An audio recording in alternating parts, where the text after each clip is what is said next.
الحمد لله سبحان الله وبحمده سبحان الله العظيم الله أكبر كبيرا والحمد لله كثيرا وسبحان الله بكرة وأصيلا سبوح قدوس ربنا ورب الملائكة والروح لا إله إلا الله العظيم الحليم لا إله إلا الله رب العرش العظيم لا إله إلا الله رب السماوات ورب الأرض ورب العرش الكريم إن الحمد لله نحمده ونستعينه ونستغفره ونؤمن به ونتوكل عليه ونعوذ بالله من شرور أنفسنا ومن سيئات أعمالنا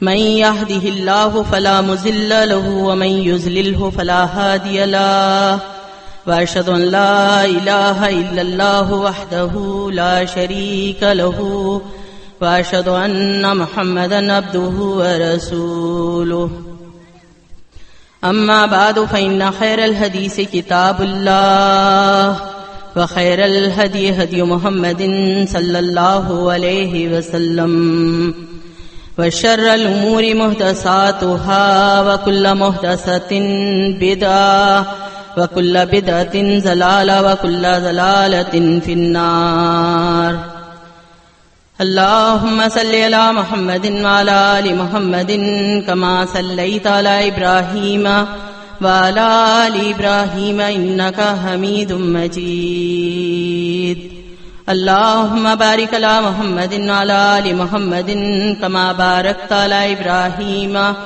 وعلى آل إبراهيم إنك حميد مجيد أعوذ بالله السميع العليم من الشيطان الرجيم من همزه ونفخه ونفسه الله نزل أحسن الحديث كتابا متشابها مثانيا تقشعر منه جلود الذين يخشون ربهم ثم تلين جلودهم وقلوبهم إلى ذكر الله ذلك هدى الله يهدي به من يشاء ومن يضلل الله فما له من هاد۔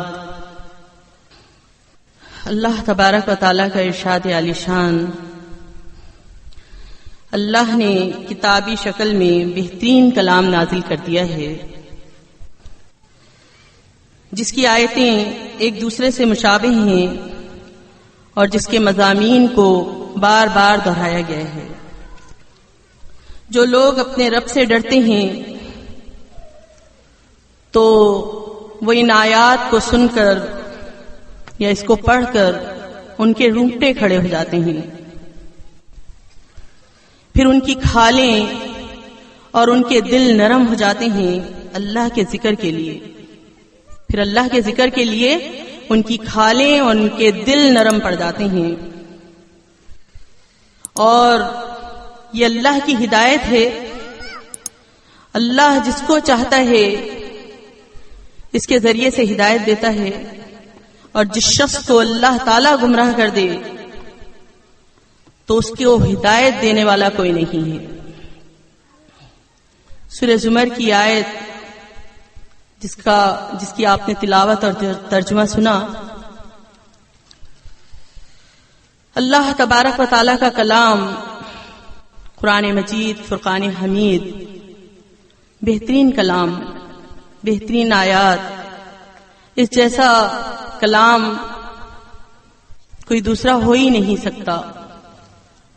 اللہ تبارک و تعالیٰ کے قرآن کو سن کر، اس کے کلام کو سن کر ہمارے دل، ہماری جلدیں ان کو نرم پڑ جانا چاہیے، ہمارے اندر تبدیلی پیدا ہونا چاہیے۔ آج ہم قرآن کی جو عظمت ہے، جو اس کی ہیبت ہے، حقیقت بات ہے، اس کو کھو بیٹھے ہیں۔ قرآن سنتے ہیں، ہمارے دل نہیں بدلتے، قرآن مجید کو ہم سنتے ہیں، ہمارے رونگٹے کھڑے نہیں ہوتے. قرآن ہم سنتے ہیں، ہمیں رونا نہیں آتا، یعنی ہمارے اندر کوئی تبدیلی واقع نہیں ہوتی. یہ چیز بہت ہی نقصان دہ ہے، یہ ایمان والوں کی نشانی نہیں ہے.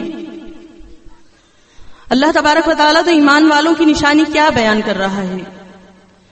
انما المؤمنون اذا ذکر اللہ وجلت قلوبہم. دراصل مومن تو وہ لوگ ہیں کہ جب ان کے سامنے اللہ تبارک و تعالیٰ کا ذکر کیا جاتا ہے تو ان کے دل دہل جاتے ہیں. وَإِذَا تُلِيَتْ عَلَيْهِمْ آيَاتُهُ زَادَتْهُمْ ایمانا، اور جب ان کے سامنے اللہ تبارک و تعالیٰ کی آیات تلاوت کی جاتی ہیں تو ان کا ایمان بڑھ جاتا ہے. وَعَلَىٰ رَبِّهِمْ يَتَوَكَّلُونَ، اور وہ صرف اپنے رب پر ہی بھروسہ کرتے ہیں. کیا واقعی اللہ کا ذکر سننے کے بعد ہمارا دل دہلتا ہے، ہمارا دل ڈرتا ہے؟ کیا اللہ کا ذکر سن کر ہمارے دلوں میں کوئی تبدیلی پیدا ہوتی ہے؟ کیا اللہ تبارک و تعالیٰ کی آیات کو سن کر ہمارا ایمان بڑھتا ہے؟ اگر ایسی چیز نہیں ہے تو پھر ہمیں اس بات پر غور کرنا چاہیے کہ آخر ایسا کیوں نہیں ہو رہا ہے. اللہ تعالیٰ تو ایمان والوں کی نشانی یہی بتا رہا ہے. اللہ تعالیٰ قرآن مجید میں ایک اور مقام پر فرماتا ہے کہ جب ان الذین هم من خشیۃ ربهم مشفقون والذین هم بربهم لا یشرکون والذین یؤتون ما آتوا وقلوبهم وجلت انہم الی ربهم راجعون، کہ بے شک وہ لوگ اللہ تبارک و تعالیٰ کے خوف سے ان کے دل ڈرتے رہتے ہیں، اور یہ لوگ اپنے رب کے ساتھ شرک نہیں کرتے، اور جو کچھ ہم نے ان کو دیا ہے وہ اس میں سے دیتے ہیں، خرچ کرتے ہیں. اور یہ سب خرچ کرنا، دینا، یعنی یہ نیکیاں کرنا ان کو جو ہے اس میں مبتلا نہیں کرتا غرور میں، بلکہ ان کے دل جو ہیں اس کے باوجود ڈرتے رہتے ہیں. یعنی اللہ تبارک و تعالیٰ نے جو ان کو دیا ہے وہ اس میں سے دیتے ہیں، اس کے باوجود ان کے دل جو ہیں وہ دہشت زدہ رہتے ہیں، ان کے دل ڈرتے رہتے ہیں. کیا یہ عاجزی ہمارے دلوں میں ہے؟ ہم لوگ تو تھوڑی بہت نیکی کرتے ہیں اور اپنے آپ کو کیا سمجھتے ہیں کہ پتہ نہیں ہم کیا چیز ہیں. ہمارے اندر وہ عاجزی، وہ انکساری پیدا نہیں ہوتی. اللہ تبارک و تعالیٰ کا کلام سننے کے بعد ہمارے اندر کوئی تبدیلی پیدا نہیں ہوتی، اور ہم اپنے دلوں کے اندر وہ خوف، وہ دہشت نہیں پاتے. ہماری جلدیں نرم نہیں پڑتی کہ اللہ کے ذکر سے ہم نصیحت حاصل کر لیں. اللہ تعالیٰ کیا فرما رہے ہیں کہ پھر جب یہ اللہ تبارک و تعالیٰ کی آیات کو سنتے ہیں، اللہ تعالیٰ کی اس قرآن کو سنتے ہیں، تو اس کے بعد کیا ہوتا ہے کہ ان کے رونگٹے کھڑے ہو جاتے ہیں اور ان کی کھالیں اور ان کے دل جو ہیں وہ نرم ہو جاتے ہیں. کس کے لیے؟ الی ذکر اللہ، اللہ کی نصیحت کے لیے. جو اللہ تبارک و تعالیٰ نے قرآن مجید میں ان کے لیے نصیحت نازل کی ہے، اس نصیحت کو سننے کے لیے ان کے دل، ان کی کھالیں نرم ہو جاتی ہیں. یعنی پھر ان کے اندر اکڑ نہیں ہوتی، عاجز ہو جاتے ہیں. ان کے اندر عاجزی آ جاتی ہے کہ جو اللہ کی نصیحت ہے اس کو وہ قبول کرتے ہیں. جو لوگ اللہ تبارک و تعالیٰ کے احکامات کے آگے عاجزی کرنے والے ہیں، حقیقت بات ہے کہ وہی کامیاب ہیں.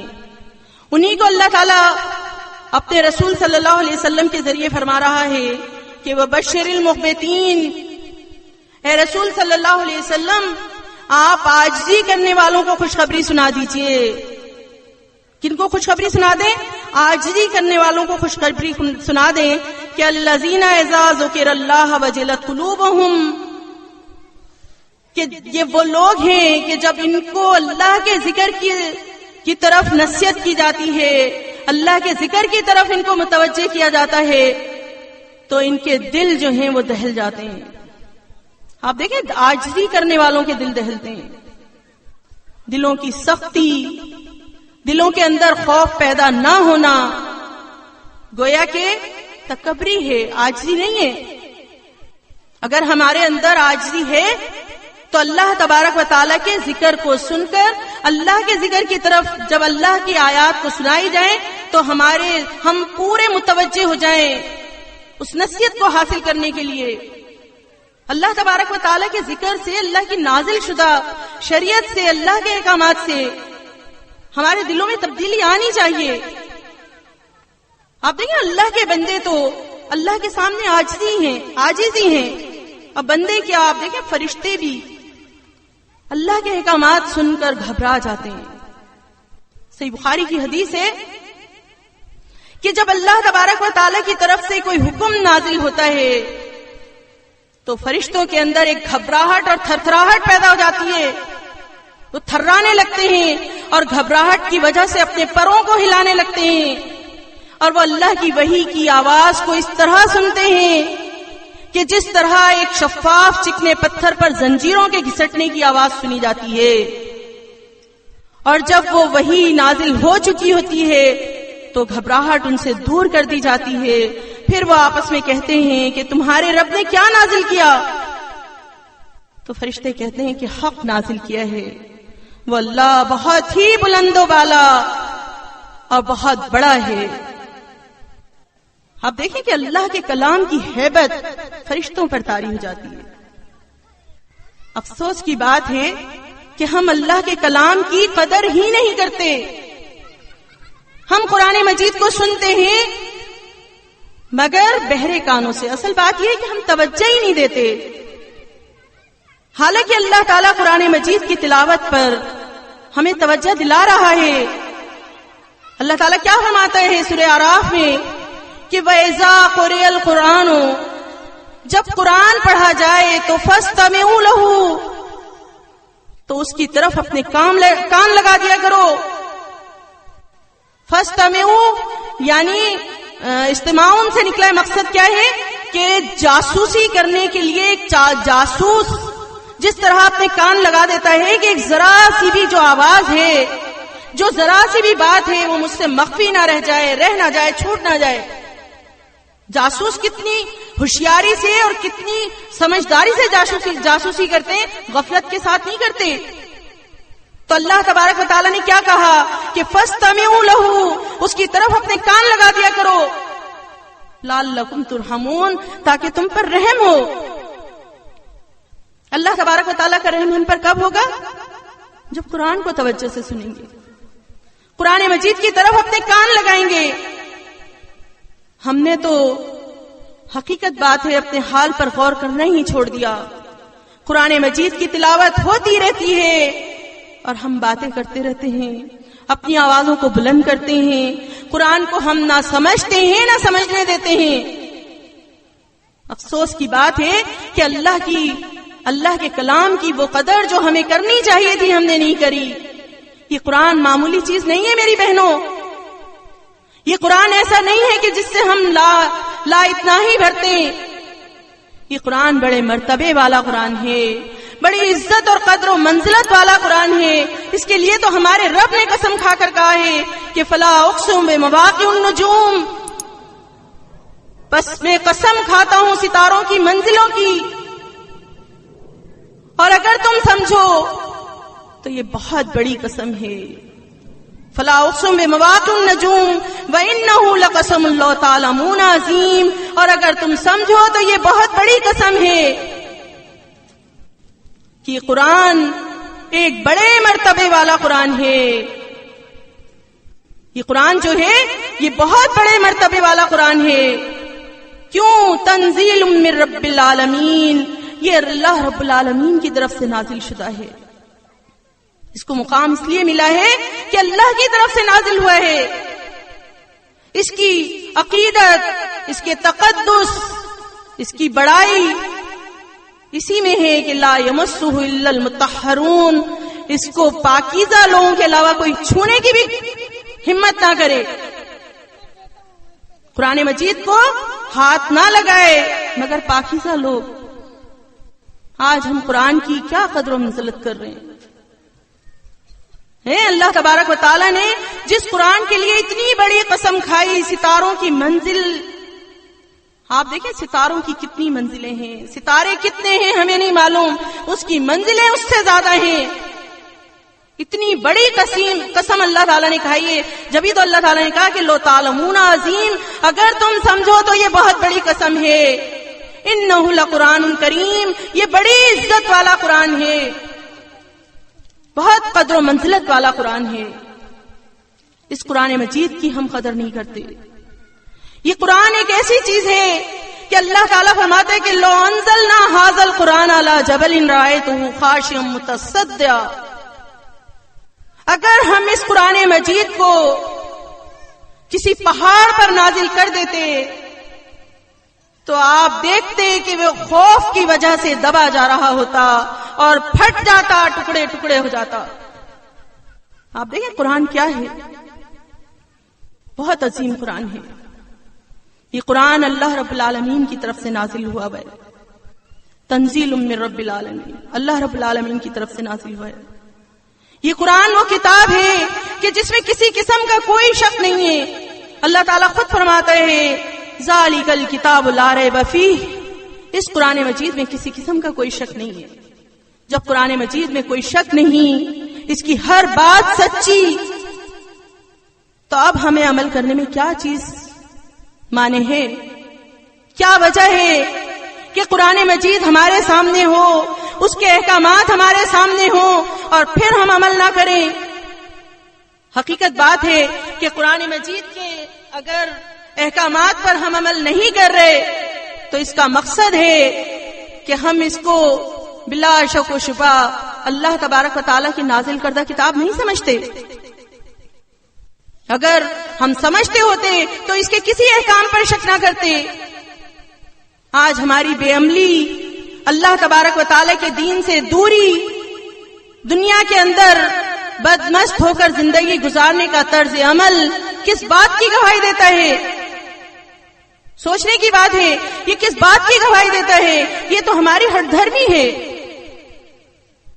اور یقین جانے کہ قرآن مجید کے مقابلے میں جو شخص ہٹ دھرمی کرتا ہے، اللہ تعالیٰ کے احکامات کے آگے جو ہٹ دھرمی کرتا ہے، ایسے لوگوں کو اللہ تعالیٰ ہدایت نہیں دیا کرتا. اللہ تعالیٰ ایسے لوگوں کو ہدایت نہیں دیتا. یہ قرآن مجید ہمارے لیے ہدایت ہے، یہ قرآن مجید ہمارے لیے مشعل راہ ہے. اس قرآن مجید پر عمل کر کر ہم دنیا اور آخرت دونوں کی بھلائیاں پا سکتے ہیں. اللہ تبارک و تعالیٰ اس قرآن مجید کے ذریعے بہت سی قوموں کو بلندی پر لے جاتا ہے، اور اسی قرآن مجید کی وجہ سے اللہ تعالیٰ بہت سی قوموں کو پستی میں گرا دیتا ہے. افسوس کی بات ہے کہ آج قرآن مجید کی ہم نہ تو تلاوت کرتے ہیں نہ سمجھنے کی کوشش کرتے ہیں. ہم اس کو نہ تو سمجھنے کی کوشش کرتے ہیں اور نہ اس کی تلاوت کرتے ہیں جس طرح کے اس کو تلاوت کرنا چاہیے، اور نہ اس کی آیات کو سن کر ہمارے دل کے اندر کوئی تبدیلی پیدا ہوتی ہے. اللہ تعالیٰ ایمان والوں کی کیا نشانی بتاتا ہے کہ وَإِذَا سَمِعُوا مَا أُنزِلَ إِلَى الرُّسُولِ تَرَى أَعْيُنَهُمْ تَفِيضُ مِنَ الدَّمِ مِمَّا عَرَفُوا مِنَ الْحَقِّ، کہ جب ان لوگوں نے قرآن مجید کو سنا، اس کلام کو سنا جو رسول کی طرف نازل کیا گیا تھا، یعنی قرآن مجید،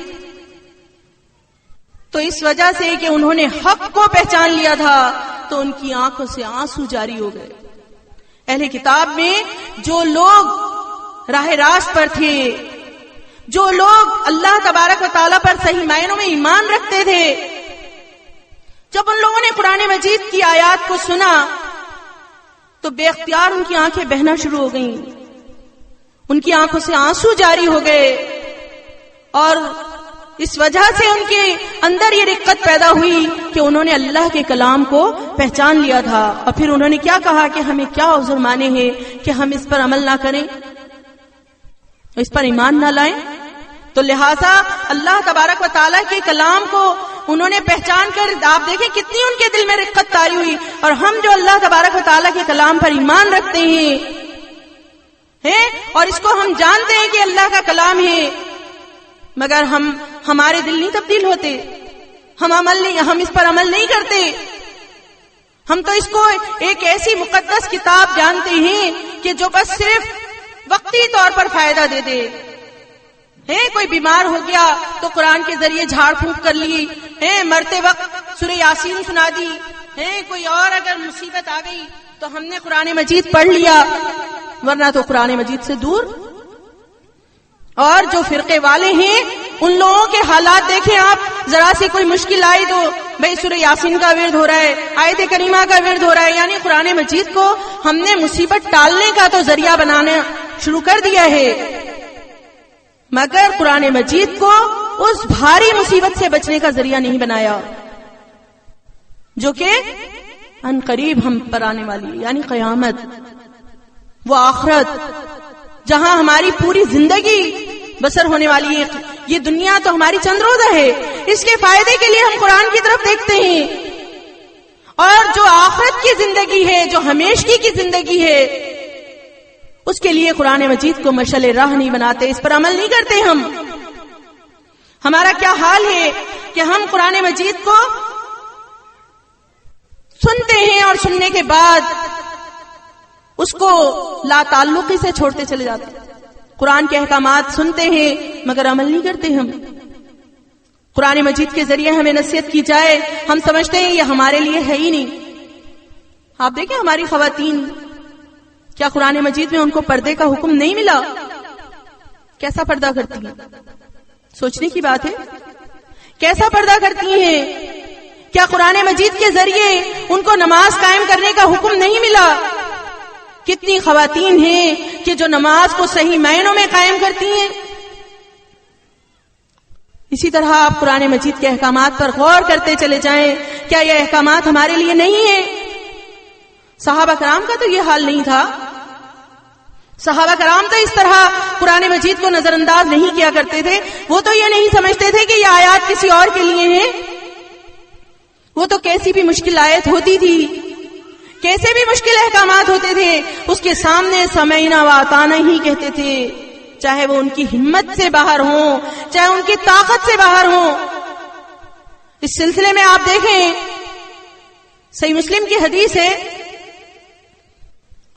حضرت ابو ہریرہ رضی اللہ تعالیٰ عنہ کہتے ہیں, لما نزلت آیت, جس وقت یہ آیت نازل ہوئی, للہ ما فی السماوات وما فی الارض وَإِن تُبْدُوا مَا فِي أَنفُسِكُمْ وَتُخْفُوهُ يُحَاسِبْكُم بِهِ اللَّهُ فَيَغْفِرُ لِمَن يَشَاءُ وَيُعَذِّبُ مَن يَشَاءُ وَاللَّهُ عَلَى كُلِّ شَيْءٍ قَدِيرٌ.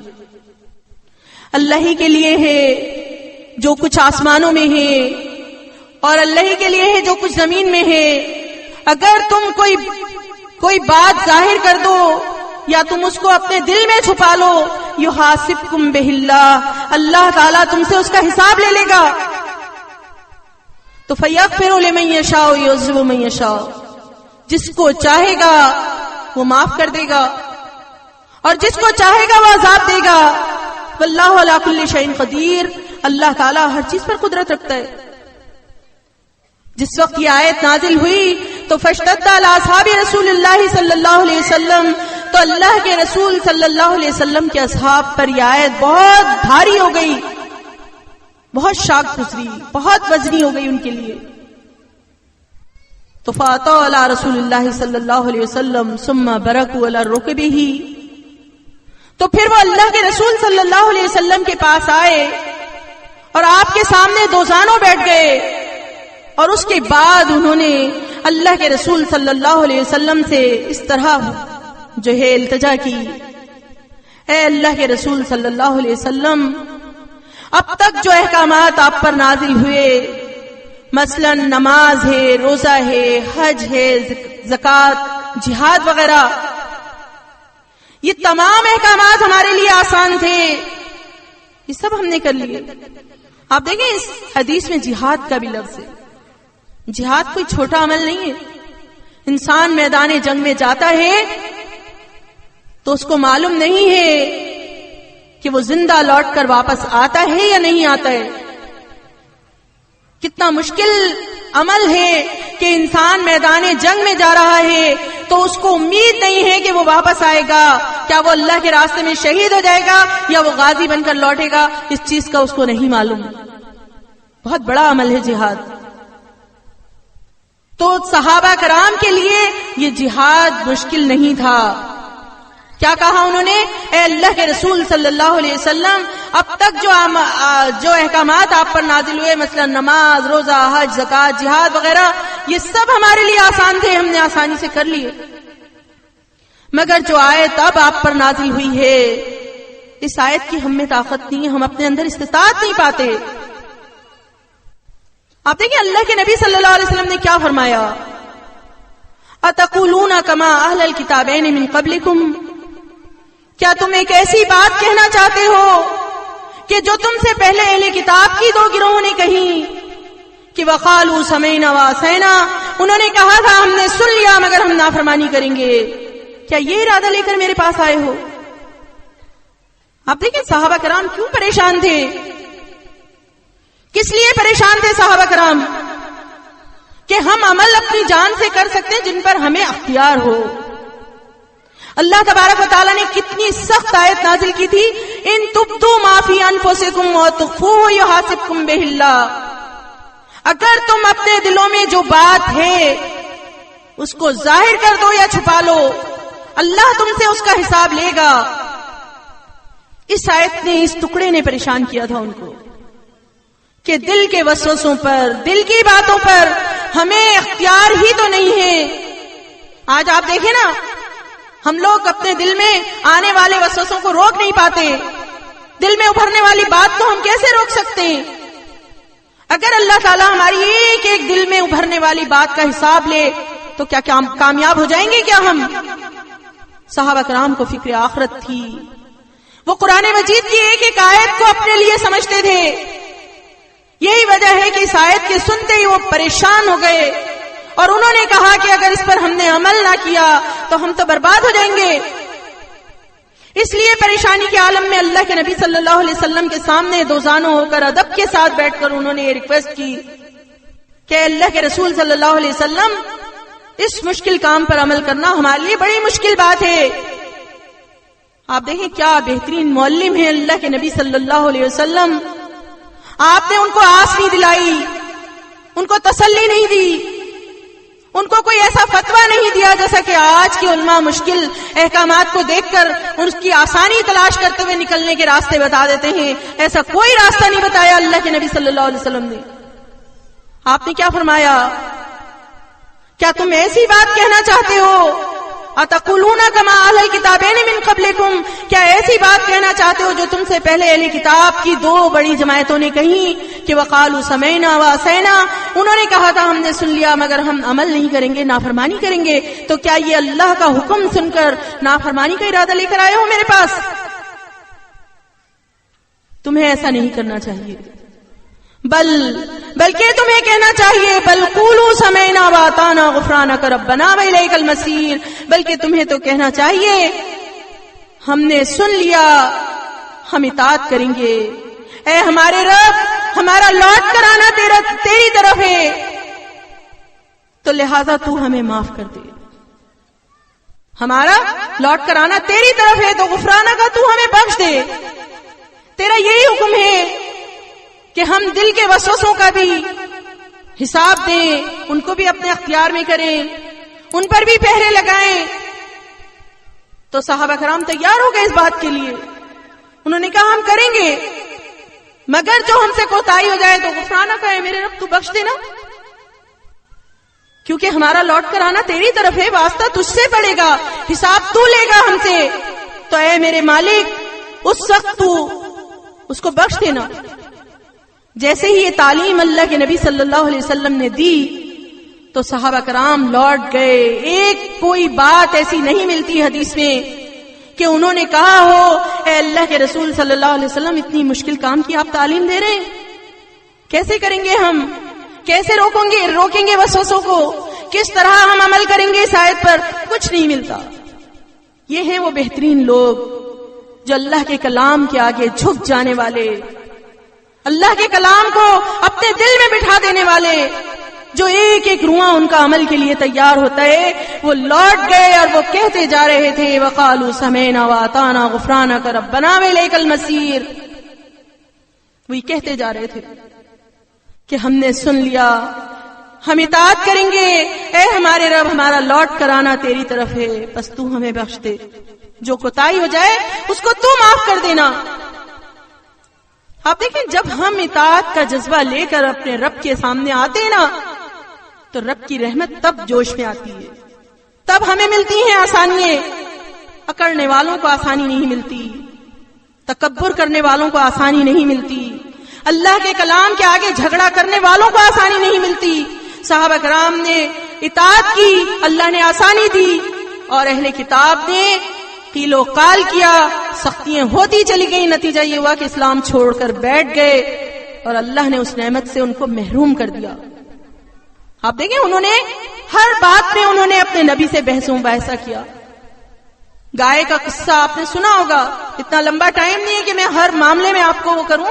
بہرحال موسیٰ علیہ السلام کو کس طرح انہوں نے پریشان کیا کہ جب موسیٰ علیہ السلام نے کہا کہ اللہ تعالیٰ تمہیں حکم دے رہا ہے ان اللہ یامرکم ان تذبحوا بقرہ، کہ تم ایک گائے ذبح کر دو، تو انہوں نے کہا وہ گائے کیسی ہو، کس طرح کی ہو، کیسا رنگ ہو، کیسی عمر کی ہو، کیا کرتی ہو۔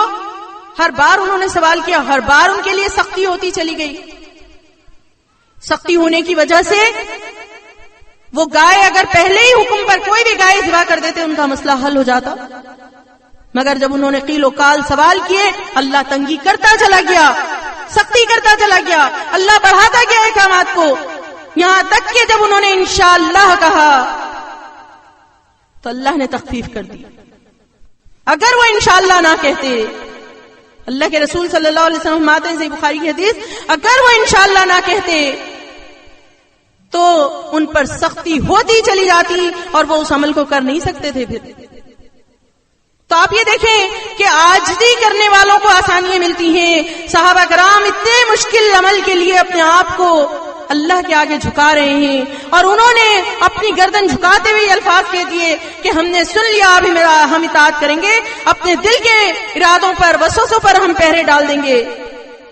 تو اللہ کو پیار آ گیا، اللہ نے رحمت کر دی، تخفیف کر دی اللہ تعالیٰ نے۔ اللہ تعالیٰ نے کیا فرمایا، لا یکلف اللہ نفسا الا وسعها، اللہ کسی نفس پر اس کی طاقت سے زیادہ بوجھ نہیں ڈالتا۔ انسان کے اندر جس بات کی طاقت نہ ہو اللہ وہ بوجھ نہیں ڈالتا، اور طاقت کا ہم اللہ کو اطلاع دینے والے کوئی نہیں ہوتے۔ اللہ خود جانتا ہے ہم میں کتنی طاقت ہے، خود اللہ تعالیٰ کو پتا ہے کہ ہمارے اندر کتنی طاقت ہے۔ تو لہٰذا اللہ تبارک و تعالیٰ نے ہم پر اس طرح آسانی کی کہ اللہ کے رسول صلی اللہ علیہ وسلم فرماتے ہیں، یہ بھی صحیح مسلم کی حدیث ہے، کہ اللہ نے تمہارے وسوسوں سے راز کر لیا۔ جو دل میں اٹھنے والے خیالات ہیں اب اللہ اس کا حساب نہیں لے گا تم سے۔ اگر کسی کے دل میں ایک اچھا خیال آتا ہے تو اس اچھے خیال آنے کی وجہ سے اللہ تعالیٰ ایک بھرپور نیکی اس کے اعمال نامے میں داخل کر دیتا ہے، جس کا اجر 1 گنا سے لے کر 10 گنا تک ہوتا ہے، صرف خیال آنے پر۔ اچھی بات سوچی، اس لیے یہ انعام دیا اللہ تعالیٰ نے۔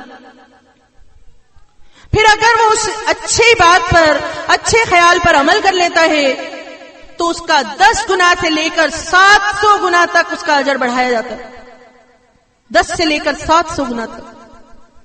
اور اگر وہ کسی بری بات کا خیال اس کے دل کے اندر آتا ہے تو اس برے خیال کی وجہ سے اس کے اعمال نامے میں کچھ نہیں لکھا جاتا، برے خیال کی وجہ سے اس کے اعمال میں کچھ نہیں لکھا جاتا۔ اور اگر وہ اس برے خیال کو کر لیتا ہے، جو بری بات اس کے دل نے سوچی وہ اس پر عمل کر لیتا ہے، تو ایک ہی برائی لکھی جاتی ہے، ماں 10 برائیاں نہیں لکھی جاتی، ماں 10 سے لے کر 700 تک نہیں لکھی جاتی، ایک کے بدلے میں ایک برائی لکھی جاتی ہے۔ اور وہ بھی اگر اللہ چاہتا ہے تو مٹا دیتا ہے، اور چاہتا ہے تو قائم رکھتا ہے۔ اور اگر وہ شخص اس برے خیال کو اللہ کے خوف کی وجہ سے ترک کر دیتا ہے کہ نہیں بری بات ہے، اس کو نہیں سوچنا چاہیے، ایسا نہیں کرنا چاہیے، تو اس برے خیال کو چھوڑنے کی وجہ سے اس کے اعمال میں ایک کامل نیکی لکھ دی جاتی ہے، جس کا اجر 1 گنا سے لے کر 10 گنا تک ہوتا ہے۔ آپ بتائیے اتنی بڑی رحمت، اتنا بڑا فائدہ جو آج ہمیں مل رہا ہے، یہ کس کی وجہ سے ملا؟ صحابہ کرام کی عاجزی کی وجہ سے. صحابہ کرام نے سر جھکایا، اللہ کے احکامات کے آگے سر جھکایا جو ان کی طاقت سے بڑھ کر تھا. تو اس کے باوجود انہوں نے اپنے آپ کو اللہ کے سپرد کر دیا، تو اللہ تبارک و تعالیٰ نے ان پر رحمت کی نا، اور اس رحمت کا آج ہمیں بھی فائدہ ہو رہا ہے. تو لہٰذا اللہ تعالیٰ کے احکامات کے آگے اپنے آپ کو جھکا دینا چاہیے. اللہ تبارک و تعالیٰ کی آیات سن کر عمل کے لیے اپنے آپ کو جو ہے تیار کر لینا چاہیے. مگر افسوس کی بات ہے کہ ہم لوگ اللہ کے احکامات کی اس طرح قدر نہیں کرتے جیسا کہ قدر کرنے کا حق ہے. عاجزی اللہ تعالیٰ کو بہت زیادہ پسند ہے. اللہ تبارک و تعالیٰ عاجزی کرنے والوں کو پسند کرتا ہے. اور لہذا عاجزی کیا ہے؟ آپ دیکھیں عاجزی کیا ہے. اللہ تبارک و تعالیٰ کے احکامات کے آگے اپنے کو جھکا دینا یہ عاجزی ہے نا. ابھی آپ نے ایک حدیث سنی تھی کہ تکبر کیا ہے. تکبر کے سلسلے میں کہ اللہ کے رسول صلی اللہ علیہ وسلم سے اس شخص نے کیا سوال کیا تھا کہ اللہ کے رسول صلی اللہ علیہ وسلم، ہم میں سے ہر شخص چاہتا ہے کہ اس کا کپڑا اچھا ہو، اس کی جوتی اچھی ہو، تو کیا یہ تکبر ہے؟ آپ نے فرمایا نہیں، اللہ خوبصورت ہے، خوبصورتی کو پسند کرتا ہے. تکبری تو یہ ہے کہ تمہارے سامنے اللہ کے احکامات پیش کیے جائیں، اللہ کے حکم تمہارے سامنے آ جائیں اور تم ان پر عمل نہ کرو. تکبری یہ ہے نا. یا پھر لوگوں کو حقیر جانا، یہ ہے تکبری. اقول قولی ھذا لی ولکم استغفر اللہ استغفر اللہ استغفر اللہ.